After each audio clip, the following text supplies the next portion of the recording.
श्री स्वामी समर्थ। नमस्कार मंडळी, स्वागत आहे तुमचे माझ्या यूट्यूब चॅनलवरती। आजचा दिवस तुम्हाला खूप छान सुखाचा आनंदाचा जाऊ हीच मी स्वामींच्या चरणी प्रार्थना करते आणि आज या नवीन व्हिडिओला सुरुवात करते। उद्या आहे 26 फेब्रुवारी, वार बुधवार आणि या दिवशी आलेले आहेत महाशिवरात्र। माघ महिन्यातील कृष्ण पक्षातील चतुर्दशी तिथीला महाशिवरात्रीचा सण हा साजरा केला जातो। आपल्या हिंदू धर्मात महाशिवरात्र हा अत्यंत पवित्र आणि शुभ दिवस मानला जातो। या दिवशी शिवशक्तीचे मिलन होते। शास्त्रानुसार असे म्हटले जाते की महाशिवरात्रीला महादेव आणि माता पार्वतीचा विवाह सोहळा संपन्न झाला। या महाशिवरात्रीच्या दिवशीच भगवान शंकराने संन्यास मार्ग सोडून आपले विवाहिक जीवन स्वीकारले होते आणि म्हणून असे म्हटले जाते की महाशिवरात्रीला जो कोणी शंकराची विधिवत पूजा करतो, भगवान शिवशंकरांचा अभिषेक करतो, त्याच्या सर्व मनोकामना पूर्ण होतात, आयुष्यातील सर्व अडचणी दूर होतात आणि यासोबतच त्या व्यक्तीला भगवान शंकर आणि देवी पार्वतीचा आशीर्वाद देखील मिळत असतो। आणि म्हणून या दिवशी अगदी लहानातल्या लहान व्यक्तींपासून ते मोठ्यातल्या मोठ्या व्यक्तींपर्यंत हे महाशिवरात्रीचं व्रत जे आहे तर ते केले जाते। धार्मिक दृष्टीने हा दिवस अत्यंत महत्त्वाचा मानला जातो, कारण या दिवशी शिवतत्व हे पृथ्वीवरती खूप जास्त प्रमाणामध्ये जागृत असते। त्यामुळे या दिवशी भगवान शिवशंकरांच्या पूजेसोबतच आणि व्रतासोबतच आपल्या वास्तुशास्त्रामध्ये काही प्रभावी उपाय देखील करण्यासाठी सांगितले जातात। आज व्हिडिओमध्ये मी तुम्हाला एक अतिशय प्रभावी असा उपाय सांगणार आहे।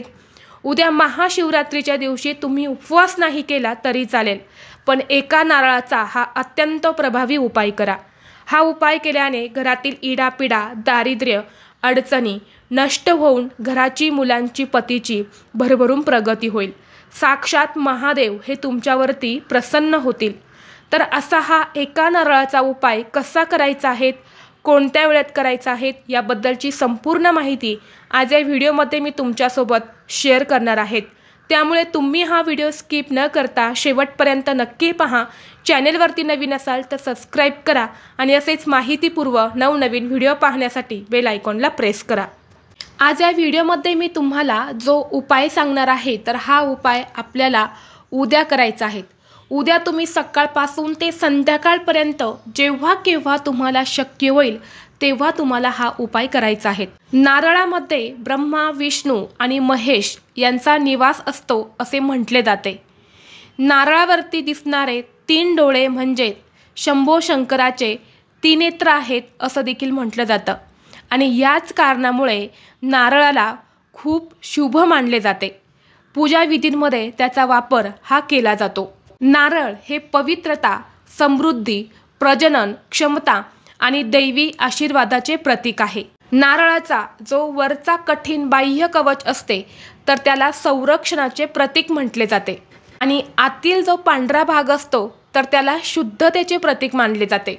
या नारळाच्या झाडाला इच्छापूर्ती झाड असे देखील म्हटले जाते, तसेच कल्पवृक्ष म्हणून देखील या झाडाला ओळखले जाते आणि या दिवशी हा नारळाचा उपाय करायला खूप महत्त्व आहे।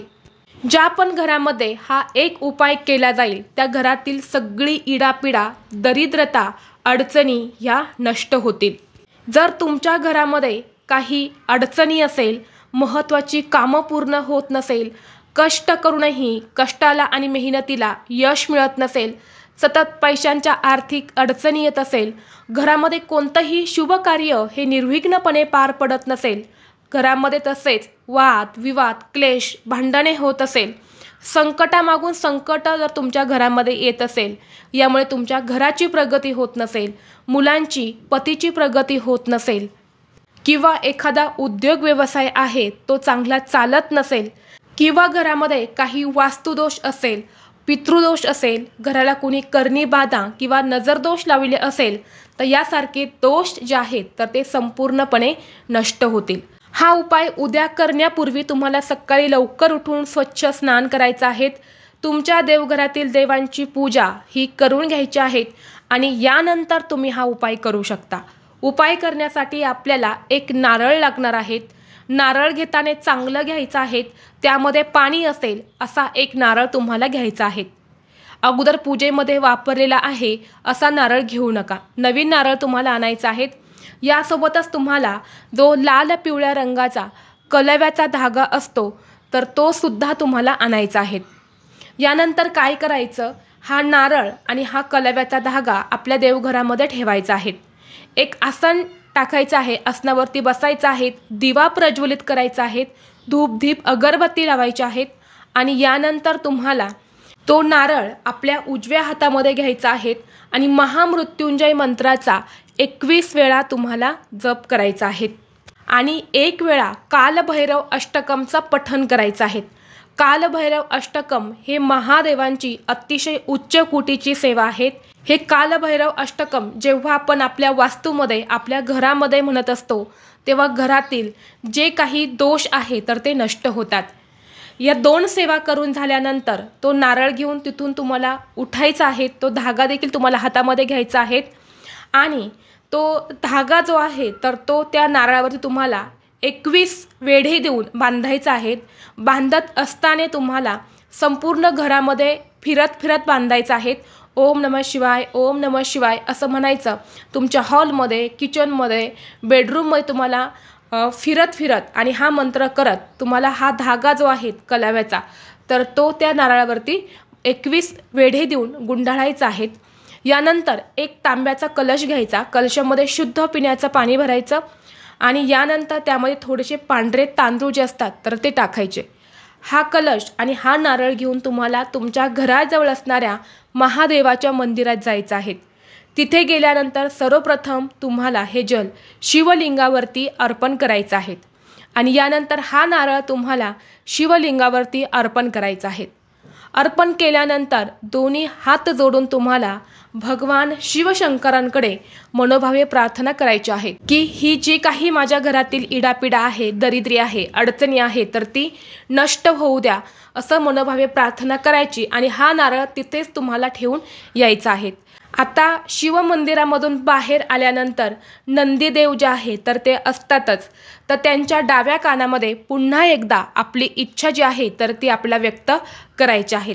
असं म्हणतात की जेव्हा आपण नंदीच्या कानामध्ये आपली इच्छा सांगतो तेव्हा ती इच्छा भगवान शिवशंकरांपर्यंत पोहोचवण्याचं काम नंदीदेव करत असतात। नंदीदेव हे भगवान शिवशंकरांचे वाहन आहेत आणि स्वतः भगवान शिवशंकरांनी सांगितलेले आहे की जिथे तिथे माझी पूजा केली जाईल तिथे तुमची सुद्धा पूजा ही केली जाईल। जो व्यक्ती मनोभावे तुमची पूजा करून तुम्हाला इच्छा सांगेल त्या भक्ताची इच्छा मी पूर्ण करेल असा आशीर्वाद दिलेला आहे। त्यामुळे तुम्हाला नंदीला नक्की तुमची इच्छा जी आहे तर ती सांगायची आहे। तर अशा पद्धतीने तुम्हाला हा एका नारळाचा उपाय जो आहे तर तो करायचा आहे। उपाय करण्यासाठी जो नारळ तुम्ही घेणार आहे त्यामध्ये पाणी असायला हवं असाच नारळ घ्यायचा आहे, कारण या नारळाच्या पाण्यामध्ये नकारात्मकता शोषून घेण्याची सर्वात जास्त शक्ती असते। घरामध्ये सुतक असेल तर हा उपाय तुम्ही अजिबात करू नका।